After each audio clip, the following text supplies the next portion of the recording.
কি ব্যাপার সুভাষিসদা, কাঁদছো কেন? কি হয়েছে? আরে গিন্নি, ঘরের মেঝেতে জল ছিল। পা পিছলে পড়ে গেছে? কি আর বলি, গিন্নি পিছলে গেছে, ব্যাপারটা বুঝুন আগে। বউ ঘরে পিছলে গেছে, ব্যাপারটা বুঝুন আগে।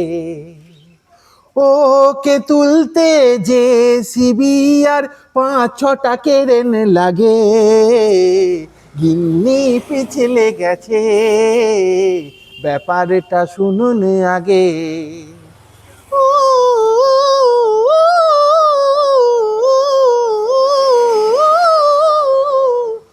বউ সারা দিনে শুধুই খেয়ে যায়, হিসাব সে তো রাখে না। চিকেন তন্দুরি একাই খেয়ে নেয়, হাড়ও ফেলে রাখে না। রাতে বিছানায় 10 ভাগেও শোয়, আমি শুই একটা ভাগে। সকালে কপালে হামি খেয়ে নি, ঘুম থেকে ওঠার আগে। গিন্নি পিছলে গেছে, ব্যাপারটা শুনুন আগে।